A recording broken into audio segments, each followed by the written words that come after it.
Jasmine Crockett appeared to have Karoline Leavitt cornered, until Leavitt calmly delivered a single sentence that brought the entire hearing room to a standstill.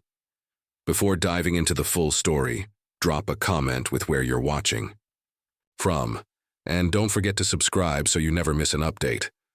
The hearing room was packed, every seat taken, cameras flashed, microphones stood ready, and a tense stillness hung in the air like the moment before a storm breaks. Karoline Leavitt, serving as the White House press secretary, sat at the witness table alone, exuding an icy composure. She wore a plain black blazer, her expression focused and unreadable. No team, no aides, just her, a glass of water, and a quiet, assured presence. Then the doors swung open. Jasmine Crockett, Congresswoman from Texas, entered with intensity. Her bright red blouse caught the light, and her expression was sharp, direct, and unflinching. She didn't spare Leavitt a glance. She knew the cameras were already locked on her. The House Oversight Committee chairman struck his gavel, its sound echoing through the chamber. "This hearing on White House media accountability is now in session," he announced firmly, though his words were almost drowned by the charged atmosphere. All attention was fixed on the two women. Leavitt, there to defend the administration as Trump's spokesperson, and Crockett, a vocal Democrat prepared to scrutinize every word. The gavel hit the block again, louder this time, cutting through. The whispers. "We are here to review the White House's role in managing public communications," the chairman said, his tone calm, yet unable to neutralize the palpable tension. The cameras swept across the room before resting on Leavitt. The lighting emphasized her poised expression, suggesting she had weathered moments like this before. Across from her, Crockett leaned in slightly, her pen tapping rhythmically against a stack of papers. Her focus was intense, eyes locked on. "Leavitt with a piercing gaze," the chairman addressed the witness. "Ms. Leavitt, you have 5 minutes for your opening remarks." As the microphone emitted a soft hiss, Leavitt pulled it closer and began to speak, clear, calm, and composed. "Thank you, Chairman, and members of the committee," she started, her voice steady. "I'm not here to offer apologies or shift blame. President Trump's administration stands for one fundamental principle: Americans have the right to speak. It's not our role to silence them, on X or anywhere else. They should be free to express their views, regardless of who agrees or disagrees." She cast a brief glance at Congresswoman Crockett, her eyes hinting at a subtle challenge, controlled but unmistakable. The room fell into complete silence. Leavitt continued, her tone not forceful but cutting, precise, deliberate, and impossible to ignore. "The White House doesn't shape the narrative. We don't need to. It's the people who decide what they believe and what they share. If some see that as a disorder, so be it. But we see it as genuine democracy, not something filtered through politicians or media who believe they are the ultimate judges." She paused, took a sip of water, and set the glass down quietly. "I know I'll face tough questions today. I'm prepared. But don't expect me to apologize for allowing Americans the freedom to speak," she concluded. She gently pushed the microphone away and leaned back, hands still clasped. A few scattered claps emerged, clearly from Trump supporters, but the sound was soon overwhelmed by murmurs across the room. The cameras turned toward Crockett. She didn't applaud. She didn't smile. Her lips pressed tightly together, and her fingers gripped her pen instead of tapping. Gripped it like she was resisting the urge to break it in half. An aide leaned in to whisper something to her, but she waved them off, her gaze locked on Leavitt. She clearly wasn't going to let that statement go unanswered. The chairman gave a slight nod, his voice dry. "Thank you, Ms. Leavitt. We'll now proceed with questions. Congresswoman Crockett, would you like to begin?" Crockett didn't wait for him to finish. She stood, pulling the microphone closer, her voice cutting through the room like a shot. "Oh, I'd love to, Mr. Chairman." A few quiet laughs came from Democratic lawmakers, but the atmosphere quickly turned serious again. She pointed directly at Leavitt, wasting no time. "You just delivered a pleasant speech about so-called real democracy. So let me ask, Does real democracy mean allowing falsehoods to spread unchecked on X? Is that your idea of leadership? Or is it just a way for the White House to avoid taking responsibility? Leavitt didn't waver, her eyes locked with Crockett's, steady and controlled. Congresswoman Crockett, she said evenly, I doubt you want the honest answer, but I'll give it anyway. We don't run X, and we certainly don't run the public. If you want to call their words lies, that's your prerogative. We call truth. And sometimes the truth is uncomfortable. A faint smile appeared, just enough to be noticed, and it visibly triggered Crockett. She leaned in, voice rising. Truth? You're calling election conspiracies and divisive rhetoric the truth? You stand here representing the White House and defend the spread of misinformation under the name of freedom? I find that appalling. She turned to the audience, hand raised as if to rally support. This isn't democracy, it's a disorder, and your administration created it. The room filled with murmurs, some nodding in agreement, others shaking their heads. Leavitt responded, her tone still calm. Even if you believe the public can't distinguish fact from fiction, the problem isn't with us, Congresswoman Crockett. Maybe you should ask yourself, who's really trying to dictate what people should believe? We allow them to think for themselves. You, on the other hand, seem to want the White House to filter every statement to match your perspective. Is that what freedom looks like to you? Her words ignited the room. Crockett slammed her hand on the table. The sound echoed loudly. Don't pretend to be innocent with me, she shouted, eyes blazing with fury. The chairman struck his gavel again and again, but the noise barely registered.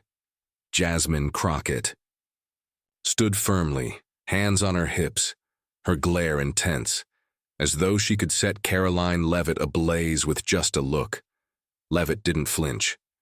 She remained still, her expression unshaken as if Crockett's fury was little more than a gust of wind.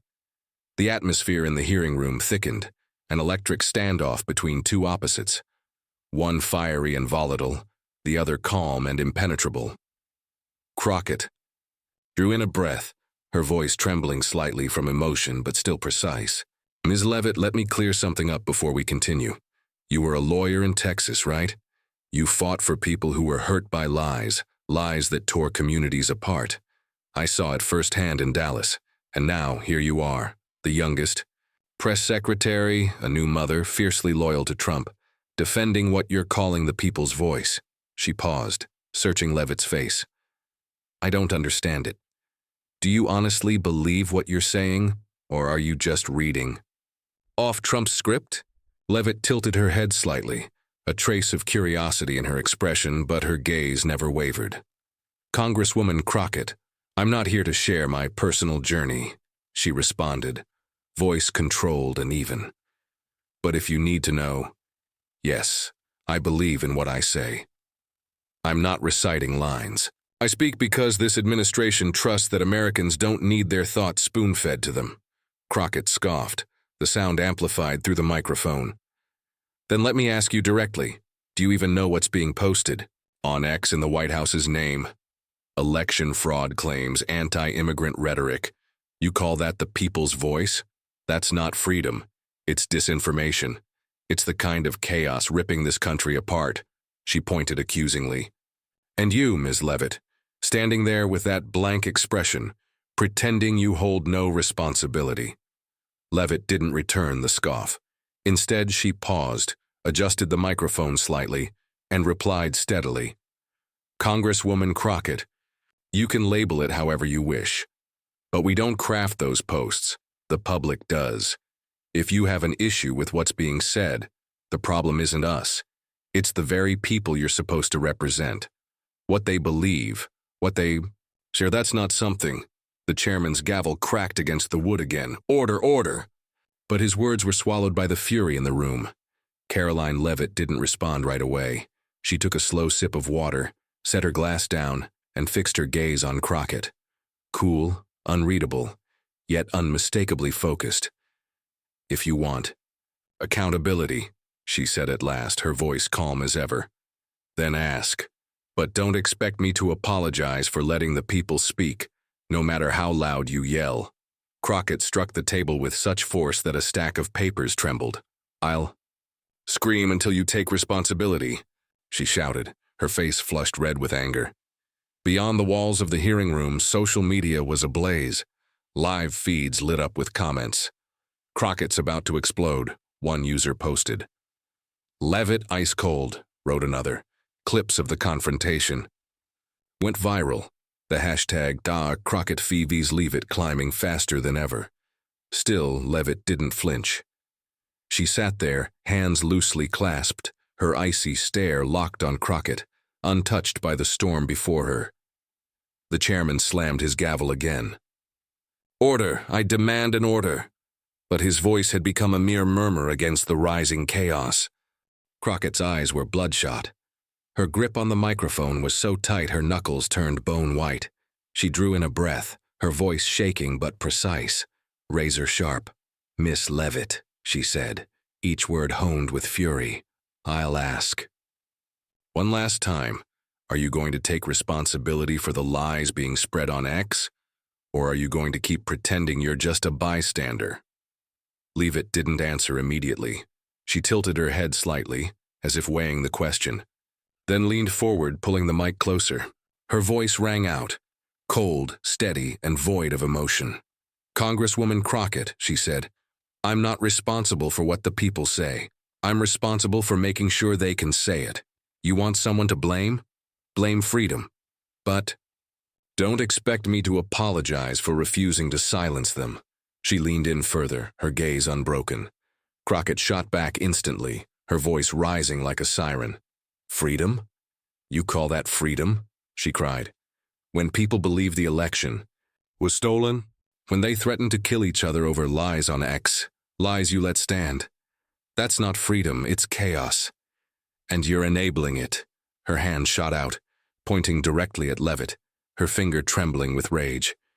"You're here representing the White House, and you're telling us it's fine to let people be misled? I won't accept that."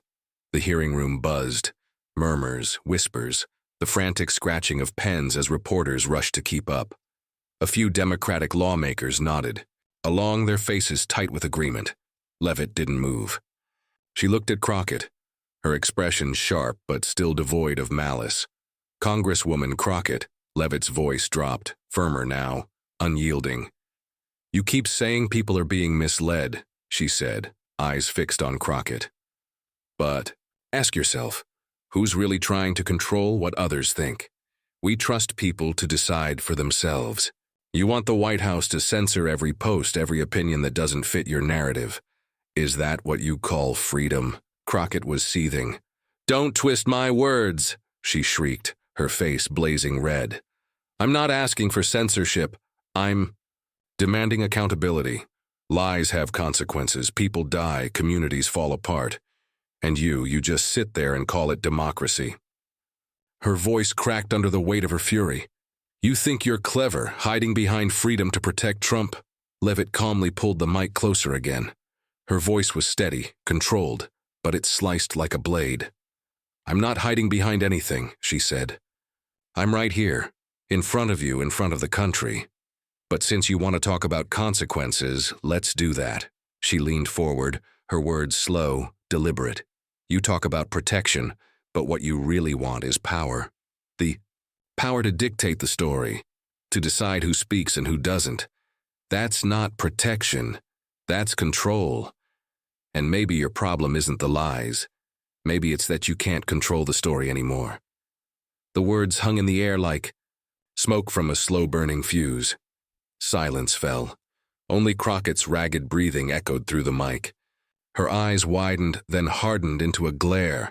Her body froze, then erupted. "Control?" she screamed, her voice shattering the stillness. She jabbed her finger toward Leavitt, trembling with rage. "You dare accuse me of wanting control? You're gaslighting this entire Congress." She stood up, her chair screeching behind her. "I'm fighting for the truth, for the people. And you let Trump and his MAGA mob flood this country with chaos, and then pretend you're above it all?" She was nearly shouting now. "Who are you to say I've lost control?" Leavitt didn't blink. She studied Crockett quietly. a hint of curiosity flickering in her expression. Then she leaned in one last time. "I didn't say you've lost control, Congresswoman," she said, voice calm as ever. "I said you don't control the narrative anymore, and that's what scares you." Her tone didn't rise. It didn't waver. "You yell, you bang tables, but the people still speak and we still let them. If you want to change that, go ahead. Try." She leaned back in her chair, hands clasped lightly, as if the explosion before her hadn't even happened. That was the breaking point. Crockett lost it completely. She shot to her feet, her chair slamming backward with a screech. She slammed the table again, her hand a fist. "Try? I won't just try. I'll make." "You pay," she roared, her voice cracked with rage. "You think you're smart, sitting there playing cold and clever, but I see through it. I won't let you dodge this. The people deserve the truth, not lies from Trump's mouthpiece." Each word hit the mic like thunder. Her face was flushed, her eyes wild, on the edge of bursting past the table that separated them. The room exploded. Murmurs turned into shouts. The gallery shook with voices, some in agreement, some in horror. Democratic lawmakers clapped. Republicans shook their heads, some snickering, others glancing at each other in silence. The chairman's gavel struck over and over. "Order, order now!" But his voice was drowned in the roar. Still Leavitt sat still, no smile, no flinch. Just that same eerie calm. Then her voice, low but unwavering, pierced through the noise. "You want the truth." "The truth," Leavitt said, her voice calm and cutting, "is that the people are still speaking. And you can't stop them." It was the final dagger. "You're manipulating all of us," Crockett screamed, but her words vanished beneath. The chairman's relentless gavel and the deafening roar from the stands. "Order! I demand order!" The chairman barked, but it was like yelling into a hurricane. The hearing had descended into chaos. Murmurs had become shouts. Shouts had become uproar. The gallery surged. Some audience members stood, craning to see. Reporters scribbled furiously. Cameras jerked back and forth, capturing every flicker of expression between the two women. Crockett looked ready to leap over the table, but she didn't move. She just stood there seething, her fury radiating off her like heat from a furnace. An aide leaned in, whispered something, tried to ground her with a touch, but she brushed them off, her eyes still locked on Leavitt. She had lost control in front of the nation, and the nation knew it. Leavitt, by contrast, hadn't moved. Hands clasped tightly in front of her, she sat there as if nothing had happened. Her gaze returned to Crockett, not defiant, not triumphant, just observing, calm. Cold, almost eerily detached. Her terrifying composure stood in stark contrast to Crockett's raw, visible rage. Inside the hearing room, the division was as sharp as a split atom. A cluster of Democratic lawmakers applauded sporadically, some nodding in agreement. "She's right," one whispered. "There has to be accountability." But the Republicans saw something else. Some smirked. Others exchanged quiet nods. "She didn't even flinch," one lawmaker whispered to another. That was impressive. The gallery was a storm, cheers, whistles, jeers, crashing into one another. Some shouted, "Crockett's speaking truth," while others barked, "Leavitt won." The chairman's gavel kept falling, his face flushed with fury. But no one cared anymore. Outside the room, the internet exploded. On X, reactions fractured instantly. One viral post read, "Leavitt just knocked out Crockett without raising her voice. She's a legend." It was paired with a meme of Leavitt calmly sitting, captioned, "When you win without trying." Trump supporters flooded the timeline. "She's deal. Ice. Nothing breaks her. This is the spokesperson we need. Trump's secret weapon." But Crockett's defenders pushed back hard. Crockett's fighting for truth. Leavitt's just Trump's mouthpiece. Another user posted a video clip of Crockett pointing, captioned, "She's speaking for us." Progressive voices rallied. Crockett exploded because she cares. Leavitt's calm doesn't make her right. It just means she has nothing to lose. The war spilled into private MAGA group chats. Praise and celebration filled the threads. Meanwhile, progressive circles ignited with indignation, doubling down in Crockett's defense. Clips were chopped and spun on every side, each faction editing reality into their own narrative, pushing the divide deeper. Other platforms joined. The frenzy. On Instagram, a major influencer posted a photo of Leavitt. Peak confidence, cool, blazing. A viral reel followed, Crockett slamming the table, captioned, "When you're done with the lies." A political firestorm had ignited and it wasn't going out anytime soon. "She's the queen," echoed across TikTok as the platform exploded with reenactments. One viral clip featured a user playing Leavitt, calm, motionless, saying flatly, "You can't control it," facing another user as Crockett yelling and slamming a table. The short hit 1 million views in the first hour, flooded with comments like, "Crockett's fierce" and "Leavitt's the boss." Social media turned the showdown into a cultural phenomenon, no longer just politics, but a personal duel where everyone picked a side. Mainstream media didn't sit it out. CNN aired live commentary, calling Crockett's confrontation rare courage, while Fox News declared Leavitt the winner for her poise and precision. MSNBC praised Crockett as the voice of public outrage, while Newsmax hailed Leavitt as the future of the GOP. Cool, sharp, unflinching. Smaller outlets joined in. A Twitch streamer yelled mid-broadcast, "Fight of the century, fire versus ice, and I'm betting on ice." While a popular podcast dropped an emergency episode claiming Leavitt didn't just win, she redefined what a spokesperson could be. Local papers chimed in too. A Texas outlet backed Crockett as a fighter for the voters, while a New Hampshire editorial crowned Leavitt a rising star. The clash echoed across TV, radio, and digital news. Later, Karoline Leavitt walked calmly through the Capitol hallway, heels clicking on marble as reporters swarmed with questions. She didn't stop, her eyes forward, unreadable, until she stepped into a quiet third-floor office where Elise Stefanik, newly appointed UN ambassador and close Trump ally, waited. The door shut, muting the chaos outside. Stefanik stood with a coffee in hand and a knowing smile. "You did great, Karoline," she said.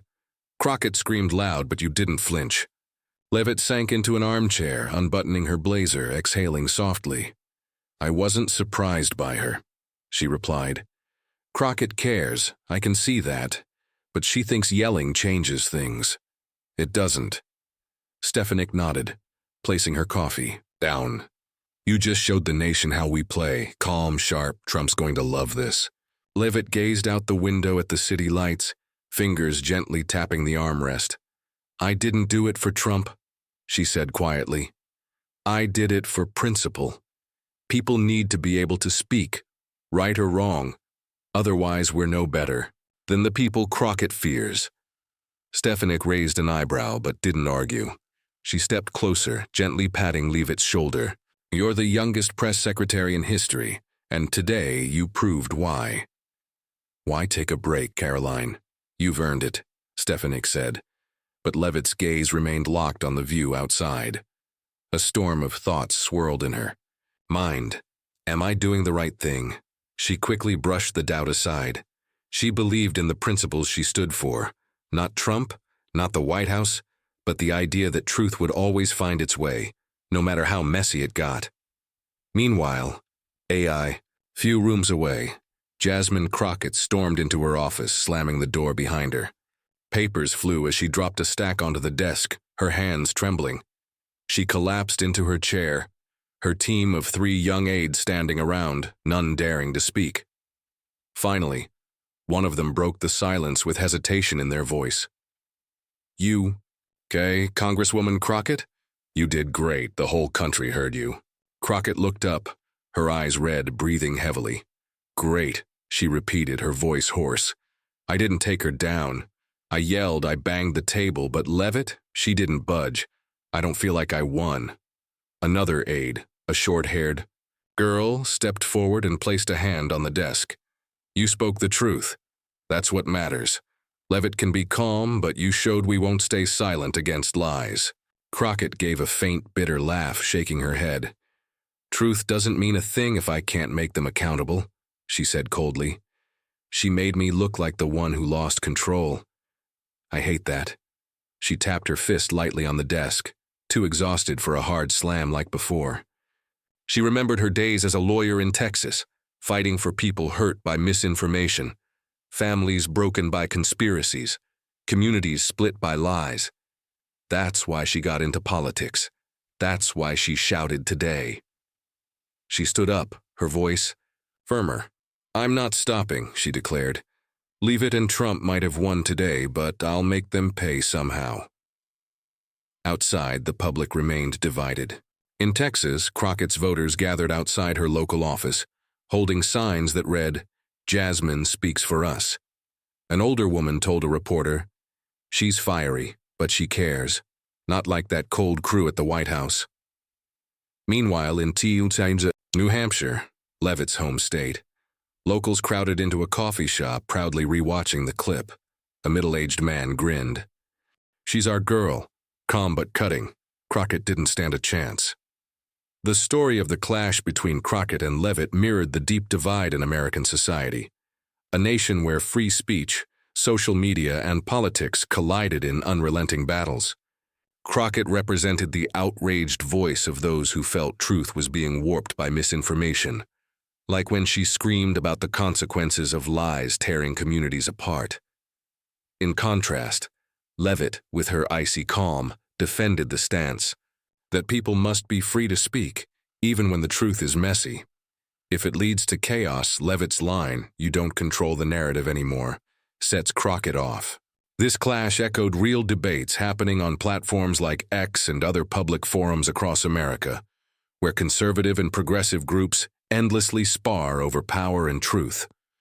The lesson here isn't just about staying calm like Leavitt or fighting fiercely like Crockett.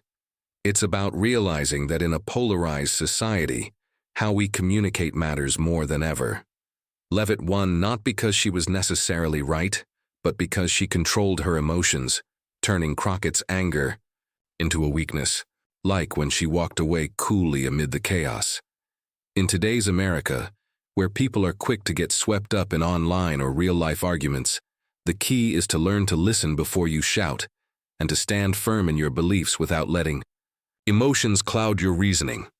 Crockett wasn't wrong to care, but she lost her edge by failing to stay composed. So, argue with passion, but don't let it become a fire that burns you down. If you don't want to miss more fire and ice battles, like Crockett versus Leavitt, hit that subscribe button now. Thanks for watching, and see you in the next video with more top-tier political drama.